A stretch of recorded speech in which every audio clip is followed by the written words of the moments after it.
It's a scientific fact that the hormones of stress downregulate genes and create disease, long-term effects.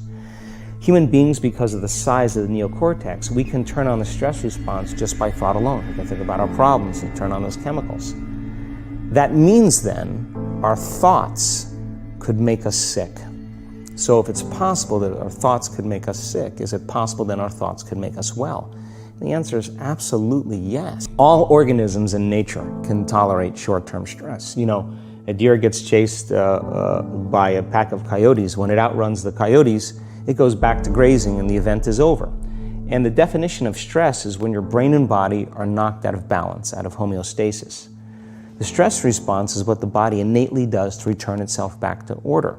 So you're driving down the road, someone cuts you off, you jam on the brakes, you may give them the finger, and then you settle back down and the event is over and boom, now everything's back to normal. But what if it's your coworker sitting right next to you and all day long you're turning on those chemicals because they're pushing all your emotional buttons? When you turn on the stress response and you can't turn it off, now you're headed for disease, because no organism in nature can live in emergency mode for that extended period of time. 95% of who we are by the time we're 35 years old is a memorized set of behaviors, emotional reactions, unconscious habits, hardwired attitudes, beliefs, and perceptions that function like a computer program. So then a person can say with their 5% of their conscious mind, I want to be healthy, I want to be happy, I want to be free. But the body's on a whole different program. A habit is a redundant set of automatic, unconscious thoughts, behaviors, and emotions that's acquired through repetition. So if you think about it, people wake up in the morning, they begin to think about their problems. Those problems are circuits of memories in the brain. Each one of those memories are connected to people and things at certain times and places. And if the brain is a record of the past, the moment they start their day, they're already thinking in the past. Each one of those memories has an emotion. Emotions are the end product of past experiences. So the moment they recall those memories of their problems, they all of a sudden feel unhappy, they feel sad, they feel pain. Now, how you think and how you feel creates your state of being. So the person's entire state of being when they start their day is in the past. So what does that mean? The familiar past will sooner or later be predictable future. If you believe that your thoughts have something to do with your destiny, and you can't think greater than how you feel, or feelings have become the means of thinking, by very definition of emotions, you're thinking in the past. And for the most part, you're going to keep creating the same life. So then people grab their cell phone, they check their WhatsApp, they check their text, they check their emails, they check Facebook, they take a picture of their feet, they post it on Facebook, they tweet something, they do Instagram, they check the news, and now they feel really connected to everything that's known in their life. And then they go through a series of routine behaviors. They get out of bed on the same side, they go to the toilet, they get a cup of coffee, they take a shower, they get dressed, they drive to work the same way, they do the same things, they see the same people, they push the same emotional buttons, and that becomes the routine, and it becomes like a program. So now they've lost their free will to a program, and there's no unseen hand doing it to them. So when it comes time to change, the redundancy of that cycle becomes a subconscious program. Most people then wait for crisis or trauma or disease or diagnosis. They wait for loss, some tragedy to make up their mind to change. And my message is, why wait? And you can learn and change in a state of pain and suffering, or you can learn and change in a state of joy and inspiration. And I think right now, the cool thing is that people are waking up.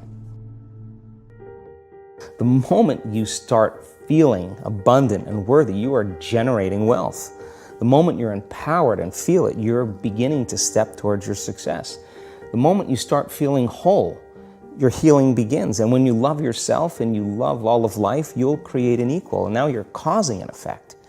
And I think that's the difference between living as a victim in your world, saying, I am this way because of this person or that thing or this experience. They made me think and feel this way.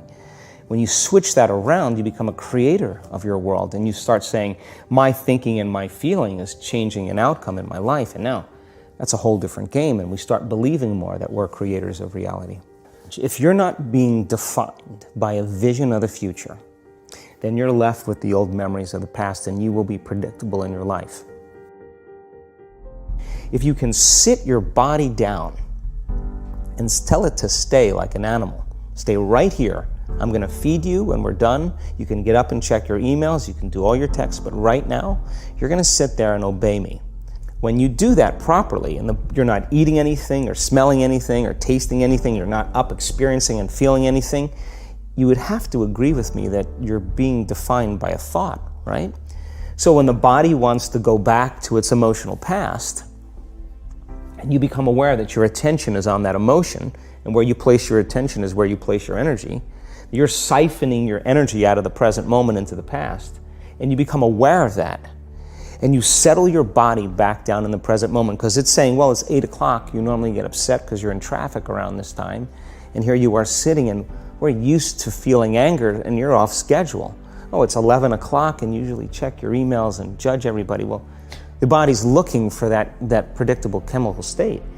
Every time you become aware that you're doing that, and your body is craving those emotions, and you settle it back down into the present moment, you're telling the body, it's no longer the mind, that you're the mind, and now your will is getting greater than the program. And if you keep doing this over and over again, over and over again, over and over again, just like training a stallion or a dog, it's just going to say, I'm going to sit. And the moment that happens, when the body's no longer the mind, when it finally surrenders, there's a liberation of energy. We go from particle to wave, from matter to energy, and we free ourselves from the chains of those emotions that keep us in the familiar past. And so if you think 60 to 70,000 thoughts in one day, and we do, and 90% of those thoughts are the same thoughts as the day before, and you believe that your thoughts have something to do with your destiny, your life's not going to change very much, because the same thought leads to the same choice leads to the same behavior creates the same experience, and the same experience produces the same emotion. So as you become familiar with the thoughts, the behaviors, and the emotions of the old self, you're retiring that old self. As you fire and wire new thoughts and condition the body into a new emotional state, if you do that enough times, it'll begin to become familiar to you. So it's so important, just like a garden. If you're planting a garden, you got to get rid of the weeds. You got to take the plants from the past year and you got to pull them out. The rocks that sift to the top that are like our emotional blocks, they have to be removed. The soil has to be tenderized and broken down. We have to make room to plant a new garden. So primarily, we learn the most about ourselves and others when we're uncomfortable. The stronger the emotional reaction you have to some experience in your life, the more you pay attention to the cause. And the moment the brain puts all of its attention on the cause, it takes a snapshot, and that's called a memory. So long-term memories are created from very highly emotional experiences. So what happens then is that people think neurologically within the circuitry of that experience, and they feel chemically within the boundaries of those emotions. And so when you have an emotional reaction to someone or something, most people think that they can't control their emotional reaction. Well, it turns out if you allow that emotional reaction, it's called a refractory period, to last for hours or days, that's called a mood. I say to someone, hey, what's up? You say, I'm in a mood. Well, why are you in a mood? Well, I had this thing happen to me 5 days ago, and I'm having one long emotional reaction. If you keep that same emotional reaction going on for weeks or months, that's called temperament. Why is he so bitter? I don't know, let's ask him. Why is he so bitter? Why are you bitter? Well, I had this thing happen to me 9 months ago. And if you keep that same emotional reaction going on for years on end, that's called a personality trait. And so learning how to shorten your refractory period of emotional reactions is really where the work starts. So then people, when they have an event, what they do is they keep recalling the event, because the emotions of stress hormones, the survival emotions, are saying pay attention to what happened because you want to be prepared if it happens again. Turns out most people spend 70% of their life living in survival and living in stress. So they're always anticipating the worst case scenario based on a past experience, and they're literally Out of the infinite potentials in the quantum field, they're selecting the worst possible outcome, and they're beginning to emotionally embrace it with fear, and they're conditioning their body into a state of fear. Do that enough times, body has a panic attack without you. You can't even predict it because it's programmed subconsciously. The hardest part about change is not making the same choices you did the day before, period. And the moment you decide to make a different choice, get ready, because it's going to feel uncomfortable. I think that the bigger thing is that we keep firing and wiring those circuits. They become more hardwired. So you have a thought and then the program runs. But it's the emotion that follows the thought. If you have a fearful thought, you're going to feel anxiety. The moment you feel anxiety, your brain's checking in with your body and saying, yeah, you're pretty anxious. So then you start thinking more corresponding thoughts equal to how you feel. So the body says, I want to return back to familiar territory. So the body starts influencing the mind, and it says, start tomorrow. You're too much like your mother. You'll never change. This isn't going to work for you. This doesn't feel right. And so if you respond to that thought as if it's true, that same thought will lead to the same choice, which will lead to the same behavior, which will create the same experience, which will produce the same emotion. And when people say to me, well, I can't predict my future, I'm in the unknown, and I always say the best way to predict your future is to create it, not from the known, but from the unknown. What thoughts do you want to fire and wire in your brain? What behaviors do you want to demonstrate in one day? The act of rehearsing them mentally, closing your eyes and rehearsing the action. By closing your eyes and mentally rehearsing some action, if you're truly present, the brain does not know the difference between what you're imaging and what you're experiencing in 3D world. So then you begin to install the neurological hardware in your brain to look like the event has already occurred. Now, your brain is no longer a record of the past. Now it's a map to the future.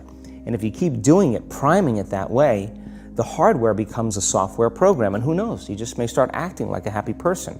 And then I think the hardest part is to teach our body emotionally what the future will feel like ahead of the actual experience.